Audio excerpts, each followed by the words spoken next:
So what have you been able to do on the phone in the last 12 months? Well, in the last 12 months, I sold $230,000 in Boom. annual premium. Yes. And then guess what? 49% of that was from referrals. 49%. 49%. So you buy leads, but you work referrals. Yes. 49%. 115,000 approximately. From referrals. From referrals. Wow.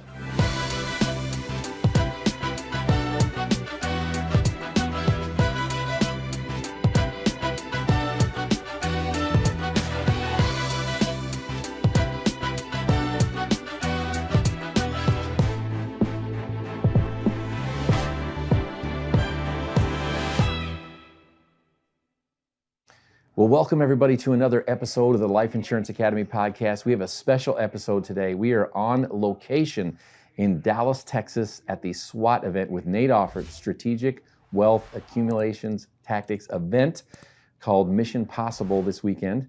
And we are joined by a special guest that I got to meet just a little while ago at the Ultimate Agent Contest with Cody Askins. And she was one of the contestants, and boy, she made an impact on my life. And so I'm honored today to have with us on the podcast Ms. Patryce Sheppard. Patryce, welcome to the LIA podcast. Thank you so much for having me. Patryce, I found out this is home for you too. Yes, it is. Just Frisco, around the Texas. corner, Frisco, Texas, huh? Now, did you grow up in Frisco? No, I didn't. I'm originally from Chicago. And my son and I, we relocated to Dallas in 2012. 2012. What was the reason for the relocation? Well, it was kind of after the economic fall, and I was in education. That's my background. Okay. I'm in education, and so couldn't really find a job. I had, got laid off and got downsized, and so we relocated. Wanted to come get away from the cold, first of all, and we definitely wanted to be somewhere where the economic situation was a little bit better. So did you have a job when you came down here? I didn't Prospects have a of a job? Tell me about what that looked like. Well, I didn't have a job, and so I did find a job when I arrived, not too long after. But it was just something just for the moment, and then I wanted a change of career. So I actually walked into a State Farm office and just said, "Hey, I think I want to do insurance." I want to do insurance. I think I want to do insurance. I think most of the people watching or listening, that's not what they do. That's not what they do. I know. What motivated you to do that? Well, I had a girlfriend who was my State Farm agent back home, and she seemed to enjoy it. I kind of asked her about the business a little bit, and she was like, "Yes, it's a good business to go into." And I wanted something new, so I just said, "Hey, I'll give it a try." Wow. And they hired you right there on the spot? Well, no, I had to go get my license. Okay. So at the time, I was mostly selling P&C, property and casualty. Okay. Failed the test the first time, but you never give up. That's right. So I went back and studied a little bit more, and then I was able to pass the test. And about a year later, I obtained my life and health license. So how long ago was that? That was in 2012. 2012. So about 10 years ago. About 10 years. And you were in that business with State Farm for how long? Because I know you're independent now. I'm independent now. So I worked for State Farm for maybe 5 years, and then went independent then as well. Mostly selling P&C, but just a little bit of life and health. Okay. So what caused this transition to being an independent agent to where you are today? Well, what caused the transition? At that time, I was diagnosed with breast cancer. And so when I was diagnosed, I obviously was off work for about 2 years. And being diagnosed, it was a hard time for me. But the insurance industry, this industry and my life insurance policy, I believe it was one of the things that saved my life. So I did have about 6 months worth of savings. Ran out of that really quickly, because I'm sure you're aware, if you got savings but don't have anything coming in, that 6 months dries up pretty quick. I was able to sell back a small book of business, got a couple of thousand for that. But I found out that I had an accelerated death benefit rider on my life insurance policy. For cancer? Nope, it was just the accelerated death benefit rider on a regular life insurance policy. Okay. It was a rider. Okay. So I was able to get a $50,000 check for that. Because you were diagnosed with cancer? Yes. Okay. So on many policies, it's that chronic and terminal illness. And critical illness. Yes. Yeah. Yep. On the policy, it's a rider on there. And to be honest with you, I didn't even know that I had it on there. I didn't understand what it was. But when I held that check in my hand, I said, when I go back to work, I'm telling everybody about this. Yeah. Because that literally was a part of my journey and my healing and my story that saved my life. I was able to go on with my treatment. I was in the worst part, the chemo, and I was able to have money in my account to pay my bills. And so, when 2 years later, when the opportunity presented itself, hey, I said life insurance is what I'm selling. Now, how old was your son at this time? At the time, my son was 15 or 16, because it was a transition. It was over a couple of years. So he was about 15, yeah. So he was watching his mom fight through all of this, huh? Yes, he was. Trying to figure out how to do life. Mm-hmm. Single mom. Single mom. Raising your boy. Yep. Family back in Chicago. You're here making a life of your own. Yep. Yeah. So you transitioned to a telesales platform? It transitioned to telesales. That was it was new to me. At State Farm, of course, we're over the phone, but, customers come in and that kind of thing. But this was strictly telesales. So it was all about scripts and then learning products, because, again, I was mostly selling PNC. And it was challenging in the beginning. Yeah. Yeah, but I wanted to do it, and I just studied my craft and just kept on at it, because I needed to be successful. Mm-hmm. And I know that you've turned that into an amazing success story for you. I got to know you a little bit at the Ultimate Agent event. Mm-hmm. Of course, the reveal of who that winner is coming up in July of this year at the 8% Nation Conference here in Dallas later this year. So I'm excited to be on stage with you when that winner is finally presented. And I know since then you've gone on to develop quite a lucrative career. You've even also written a book. Yes. Right? Why don't you tell me a little bit about the book and what inspired that, the title of the book, that sort of thing? Absolutely. So the title of my book is Doing It Differently, and it's an empowering approach to thriving through breast cancer.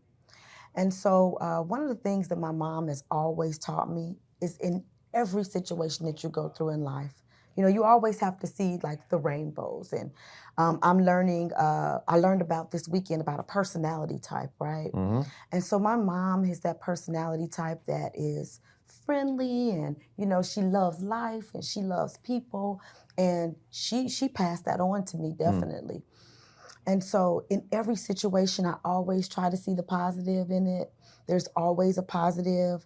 I understand that what I project out comes back to me. Yeah, it does. And so I knew that through my healing, I was going to have to be positive. So I just did it differently with my journey. I was always positive. I made sure that I went to volunteer at the National Breast Cancer Foundation, which I ultimately became a community ambassador for them. I started doing speaking engagements, and people were looking to me as a leader, like when I was bald, right? When I was still going through chemo When I was myself. bald. Yep. You're not bald now. I'm not bald now. You got beautiful hair now. Thank you. You're styling. Yeah, thanks. So, so doing it differently, really, it's about a mentality. It's about a mindset. The mindset that we have to be positive through any situation. And what I did is, the book is really not about breast cancer. What I did is I used my breast cancer journey as an example of what happens if you think positive through any situation, especially the toughest situations of your life. Yeah. What were you fighting for at that time? What were you fighting for, and what message did you want to communicate? What I was really fighting for, honestly, so I found the cancer myself. I did a self-breast exam. And so that's just being proactive. I'm a person that always wants to be proactive. And so I did that. I found it myself. And so it was in the early stages. So I knew right from the beginning that it wasn't a death sentence. I knew that I would have to fight. I knew that this was going to be the fight of my life. And I knew that it wasn't going to be easy. But we did know that it wasn't a death sentence, because it was in the early stages. But what I was fighting for is, I'm a single mom. And guess what? I have a very young, impressionable teenager looking at me going through this journey, looking at me change physically, change mentally, looking at me fighting through a tough time. Yeah. And I knew that I had to remain positive for him, but not just do it like it was something fake. It had to be coming from the inside. And I'm going to tell you what I did is I really just reached inside of me and pulled out everything that I had.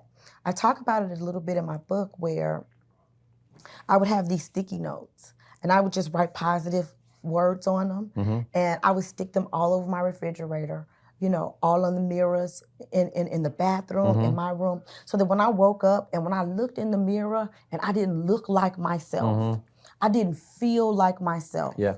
But what I could do is I could speak these positive words to myself. Speaking life. Yes. Over you. Speaking life to myself. That's to right. Me, yeah. That's right. And so the message that I wanted to give to my son, and then not only my son, but other people that were watching me. You know, I have a church family, you know, on the women's ministry at church, and there are women who are looking at me, my family, who was looking at me. And I wanted them to know that we have something inside of us that we can conquer anything. It starts with our own mind. And I just wanted to be a perfect example of that. Oh, well, you came through as a bright, shining example of that. Thank you. Tell me about your success in the insurance space, telesales. What's been your biggest year? What have you been able to do on the phone? And what do you attribute to your success? Because there's agents that are listening right now that are watching this episode, and they're trying to figure out if this career is for them. They got adversity. They're going through some challenges. They got personal family issues going on. Maybe they lost a job. Maybe they're separated or divorced. Maybe they're raising a family on their own. And they're wondering, is this industry something that I can do?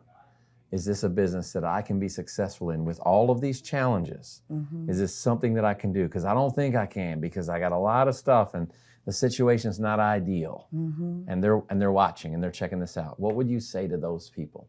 I think that's the best time to do it. So a part of what I didn't say is so at the end, I got the $50,000 check, but I was off work for 22 months, almost 2 years, with no income. I ended up filing bankruptcy. I lost everything. Had to move back home, take my son. We moved back home to Chicago with my parents. And I had to start all over again. We lived for a little while with one of my girlfriends until, you know, the school year ended, that kind of thing. But you know what? I borrowed $5,000 from my parents. They wanted to give it to me, and I was like, you know what? Nope, because I'm gonna be a rock star. I'm giving this money back.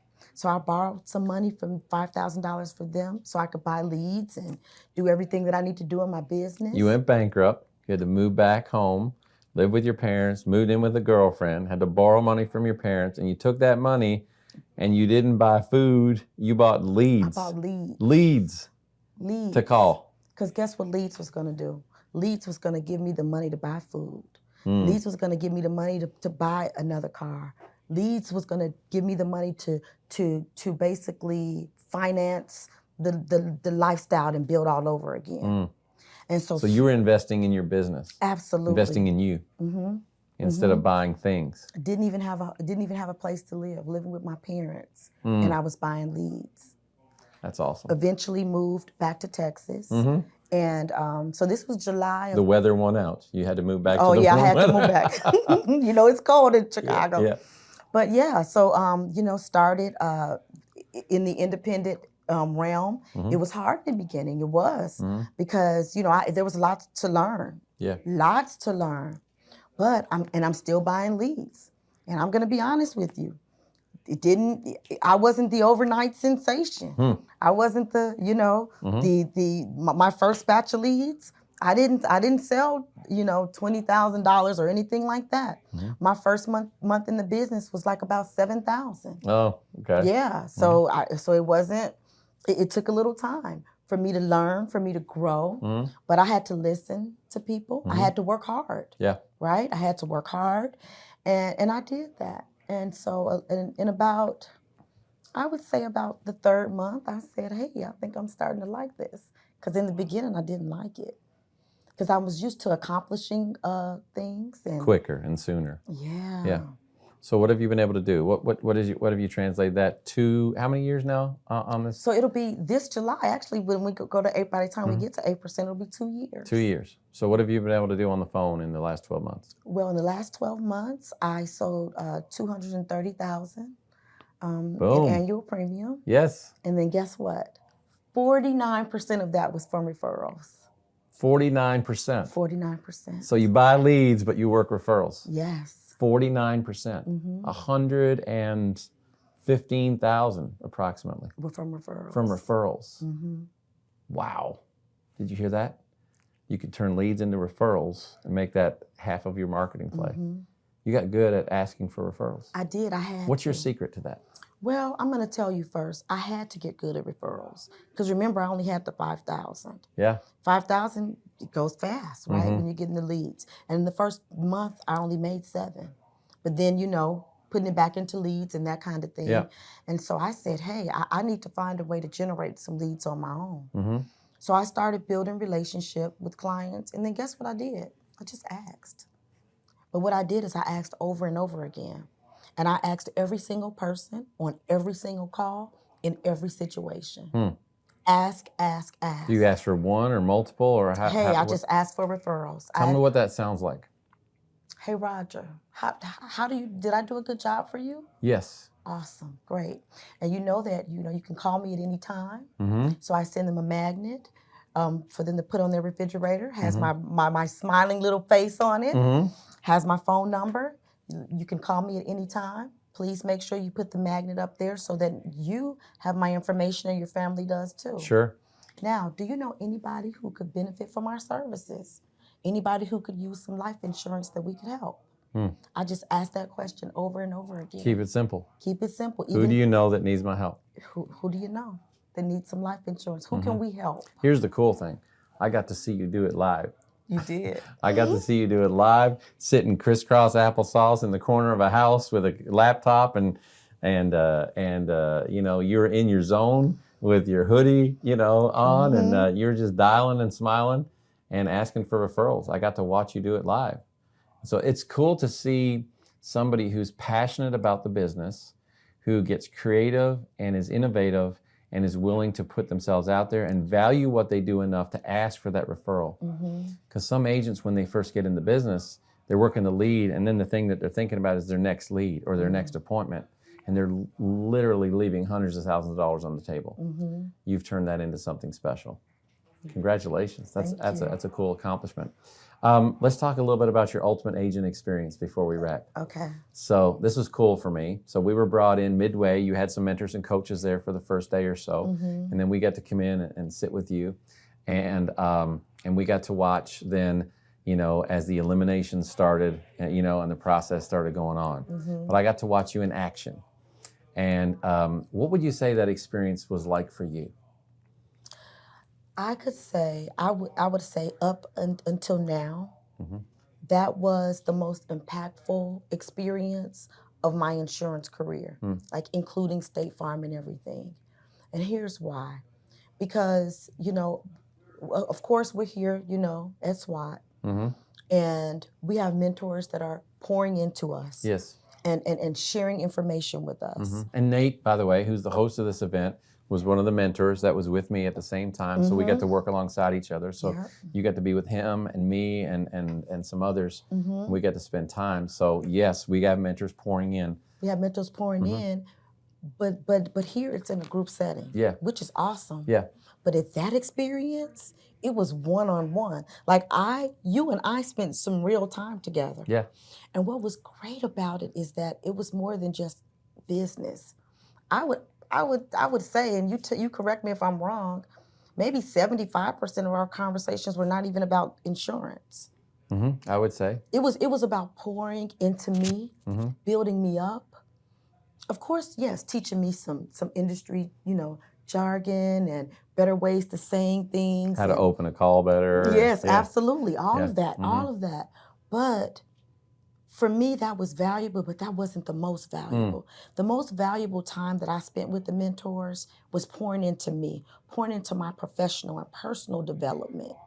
Because as I develop personally, then everything in my life is going to grow. Yeah. My business, my relationships. And so the personal development that I received is priceless. What would you say was one of the most impactful experiences or exchanges with me or one of the other mentors that you had at the Ultimate Agent contest?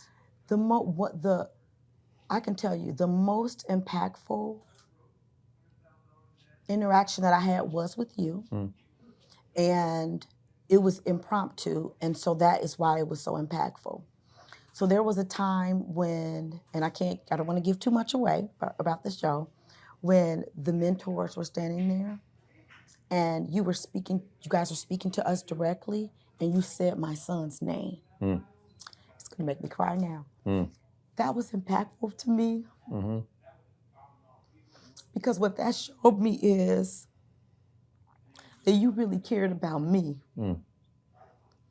And that you cared about me enough to not only remember my son's name, but then to know my why I was not only at the Ultimate Agent, but why I was in this business as a whole. And that meant something to me. I know Bakari is a big part of your life. I know he is an important piece, and he saw you go through those struggles. He was with you moving to Texas from Chicago. He's with you when you said we got to go back. Yeah. We're going bankrupt. We gotta pull the plug. He watched his mom fight for a better life, and when we got to talk about why you're in this thing and why you push so hard and why you work so hard, it became very clear and evident that you want to leave an impact on the people around you and how important he was in your life. And it became clear why you're successful. And what would you say to agents out there who are trying to find motivation to go to work? What do they need? What do they need to think about? What do they need to set up as their thought process as they start their day, as they envision their future? What do they need to be telling themselves? Because that book that you wrote, Doing It Differently, is really about that. It's about overcoming. It's about seeing opportunities and not obstacles. It's about speaking life and not death. It's about, pushing through the challenges and overcoming those roadblocks and the things that are in front of you, and never taking no for an answer. What would you say to agents that struggle sometimes with their motivation and their why? What would you, from the power woman you've become in the industry and the difference maker you are in this business, what perspective or framework would you want to leave those agents with? So the first thing that I would say is that, yes, this is a business where we're helping families. And as we help families, then in turn, we make money to help our own families. Yeah. And so, of course, that's everybody's why in this, in any business, is to make money. Yeah. But I would say put that aside and then really think about, okay, so aside from the money, so think about it as if money was not an option. Like you didn't need the money, but you still needed to do this business. Then why are you doing the business? What does this business really mean to you? For me, what it means is leaving a legacy. For me, what it means is I'm doing this not for Bakari. I'm doing this, like we talked about before, for Bakari's children. Yeah. For my great-grandchildren. Legacy. Yes. Legacy. For generations down the line, so that, my picture is over the fireplace, 100 years from now, and they're like, that's the lady who did it for us. That's the lady who changed the trajectory of our family. Absolutely. So I would just say to think about your real why more than just the money. Yeah. And every day, let that be your driving force. Well, thank you so much, Patryce, for sharing. You were fantastic. Thank I you so loved much. meeting you. I love the pleasure and the honor of getting to know you and to find out about your family. I can't wait to see your future continue to unfold and all the lives you're going to impact in this business and the legacy that you're going to leave. And I'd like to see that picture over the fireplace one day myself. Yes. But hopefully we're still around to see that. Absolutely. We don't want to be gone when that Right. happens. I'd like to see the picture. Thank you so much for being here. Having me. And thank you guys so much for joining us for another episode of the Life Insurance Academy podcast. If you want to find Patryce's book, Patryce, where can they find your book? So they can find it. I have a website, www.doingitdifferentlybook.com. Okay. So that's doingitdifferentlybook.com. Okay. And you can also find it on Amazon. On Amazon. Fantastic. And if they wanted to connect with you directly, what's a good way for them to connect with you? Well, can I give them my number? Is that okay? Absolutely, absolutely. So my work number is 214-778 1448. And you can follow her on social. Where are they going to find you on Instagram? They can find me on Facebook. Facebook? My name, Patryce, Patryce with a Y. Patryce with a Y. And then Sheppard, Sheppard. There you go. That's how you can connect with her. That's how you can find her. I recommend you go pick up the book because this lady's a powerhouse and she will teach you how to do it differently. Thank you for being with us on this episode of the Life Insurance Academy podcast. We'll see you next time.